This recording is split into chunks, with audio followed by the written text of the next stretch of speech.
مصیبت میں یا جنگ و جدل میں ہیکل یعنی خدا ہماری حفاظت کرے گا، تو ہیکل میں جمع ہوتے ہیں، آخری جو حصہ ہے ہیکل میں جمع ہونے کو، تو خدا بند کے ہیکل میں جمع ہونے کے بجائے پہاڑ پہ بھاگ جاؤ، کیونکہ برباد ہو جانا لازمی ہے، مصیبت آنا لازمی ہے، تو اس مصیبت میں ہیکل ہماری حفاظت کرے گا، مقدس شہر ہماری حفاظت کرے گا۔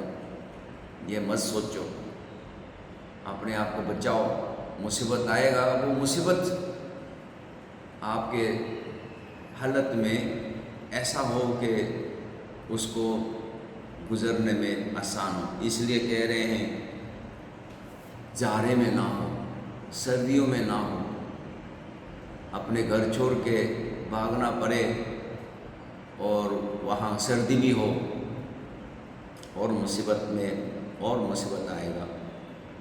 اور وہ بھی بتایا جا رہا ہے کہ امید سے نہ ہو، امید سے ہوتے تو چلنا بھی مشکل ہوتے ہیں، اور دودھ پلانے والے بچے کو سنبھال کے لے کے جانا بھی مشکل ہے۔ اس لیے دعا کرو، مصیبت آئے گا لیکن مصیبت کے وقت کوئی دقت نہ ہو، دعا کرے۔ اور آگے بتایا جا رہا ہے کہ مکروہ چیز جہاں کھڑا ہونا روا نہیں۔ دانیل نبی کے صحیفہ میں ذکر ہے مکروہ چیز، پڑھنے والے سمجھ لیں۔ ایک یہ کہ مکروہ چیز کھڑا ہونا روا نہیں، اس کا مطلب یہ بھی ہوتا ہے ان قریب میں یسوع کے ساتھ ہو رہا ہے، یسوع مقدس ہے اور یسوع کو عدالت میں کھڑا کرنا، وہ منصف وہاں کھڑا ہونا روا نہیں ہے۔ منصف خدا کا کیسا وہ منصف بنے گا؟ کھڑا ہونا روا نہیں ہے۔ وہاں کھڑے ہونے سے کیا ہوا؟ جب عدالت، اصل عدالت تو نہیں ہے لیکن صدر کاہن کے اس عدالت میں کھڑے رہے پطرس، یوحنا، اور وہاں 3 دفعہ انکار کرنا پڑا۔ کھڑے ہونا روا نہیں ہے، وہاں جو کھڑے ہو تو وہاں سے بھاگ جائے، کہہ رہے بھاگ جائے۔ بھاگ جانے کے لیے یعنی یہودی لوگ سمجھ رہے ہیں کہ عہد کا صندوق یا ہیکل خدا کی علامت ہے، خدا ہماری حفاظت کرے گا تو مصیبت میں وہاں بھاگے گا، لیکن کہہ رہے ہیں مصیبت میں وہ جگہ نہیں تلاش کرو بلکہ باہر پہ بھاگ جاؤ، اور دنیا کے مال کی طرف توجہ نہ ہو۔ اس لیے کہہ رہے ہیں کوٹھے پر ہو تو اپنے گھر کا اسباب لینے کو نیچے نہ اترے، اور کھیت میں ہو وہ اپنا کپڑا لینے کو پیچھے نہ لوٹے۔ جب مصیبت ہے تو بھاگنا خداوند کی طرف سے اجازت ہے، مصیبت میں بھاگنا، کیونکہ اکثر سمجھتے ہیں کہ مصیبت، کیونکہ آج کل مصیبت زیادہ پھیل رہے ہیں کہ ایران کے ساتھ اسرائیل، امریکہ روز بمباری کر رہے ہیں، اور ایران تو اسرائیل کو مارنا، امریکہ کو مارنا، اسرائیل تو مارنے میں اس کی طاقت آ سکتا ہے لیکن امریکہ تو بہت دور ہے، امریکہ کو نہیں مار سکتے۔ اس لیے امریکہ کے حمایت والے جو میڈل ایسٹ میں ہیں، دبئی والے جو امریکہ کے حمایت ہے، کویت والے، عراق والے، وہاں امریکہ کے بیس پر امریکہ کے جو فائدہ والے ہیں اس کو مارتے ہیں۔ تو کہہ رہے ہیں کہ بھاگ جائے، تو بھاگنے کی وقت میں بھاگنے سے خداوند اجازت دے رہے ہیں۔ دیکھو میں تم سے پہلے ہی کہہ دیا، بس اگر تم میں سے کہیں کہ دیکھو وہ بیابان میں ہے تو باہر نہ جانا، دیکھو وہ کوٹھریوں میں ہیں تو یقین نہ کرنا۔ یعنی مصیبت، یہ بھی مصیبت ہے کہ مسیح ہے ہی نہیں اور وہ اپنے آپ کو مسیحا کہتے ہیں۔ مسیحا کہنے کا مطلب ہے آپ کو میں بچاؤں گا، آپ کو بچاؤں گا۔ دنیا کے چیز ہمیں بچا نہیں سکتا، خدا ہی ہمیں بچا سکتے ہیں، اور ہمیں اس کی آمد کے انتظار میں ہیں۔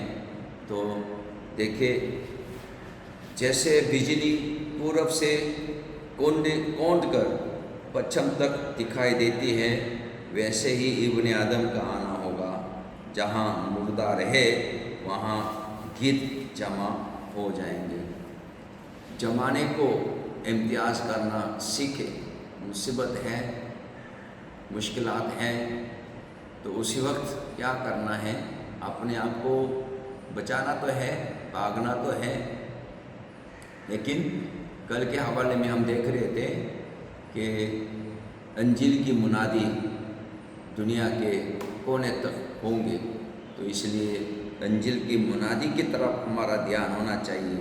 مصیبت میں سے بچنے کے وقت بھی خداوند کی آمد کا انتظار کرتے ہوئے خوشخبری دوسروں تک پہنچانے کا کام کرنے کی ضرورت ہے۔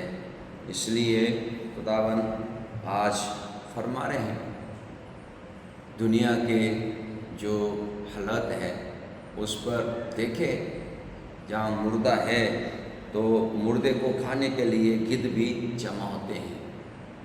تو دنیا کے حالات کو دیکھتے ہوئے خدا کا کلام کو یاد کرنا اور اس کے حکم کے مطابق خداوند کی خدمت میں آگے بڑھنا سیکھیں، جانیں۔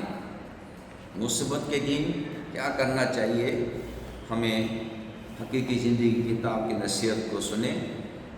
مصیبت کے دن، برے دنوں میں ہماری امید۔ خداوند یسوع اپنے شاگردوں کو یروشلم پر آنے والی تباہی اور آخری دنوں کو ہنگاموں کے بارے میں بتانا جاری رکھتا ہے۔ وہ انہیں خبردار کرتا ہے کہ وہ ازارنے والی اور مکروہ چیز کو مقدس مقام میں کھڑا دیکھیں گے، جیسا کہ دانیل نبی نے بیان کیا ہے۔ جب وہ ایسا دیکھیں تو انہیں بھاگ جانا چاہیے۔ خداوند یسوع کی آخری زمانے کی اس نبوت کی تشریحات مختلف ہیں، لیکن سب اس بات پر متفق ہیں کہ بڑی مصیبت کا ایک دن آنے والا ہے، اور جب وہ دن آئے تو جو لوگ خود کو اس کا سامنا کرتے ہوئے پائیں انہیں بھاگ جانا چاہیے۔ اسی کے ساتھ ہمیں مایوس نہیں ہونا چاہیے کیونکہ خداوند یسوع وعدہ کرتا ہے کہ وہ برے دن خدا کے برگزیدہ لوگوں کی خاطر مختصر کر دیے جائیں گے۔ بڑی مصیبت آئے گی، لیکن خدا اپنی قوم کی حفاظت کرے گا۔ ان امتحانات کی عکاسی کریں جن میں خدا نے آپ کے ایمان کو محفوظ رکھا۔ آنے والی آزمائشوں کے بارے میں جو بھی اندیشے آپ کے دل میں ہیں، اس کے حضور ان کا اقرار کریں۔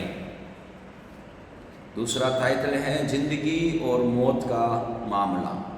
خداوند یسوع ایک بار پھر اپنے شاگردوں کو جھوٹے مسیح اور جھوٹے نبیوں سے خبردار کرتے ہیں جو آخری زمانے میں بڑے مصیبت کے وقت آئیں گے۔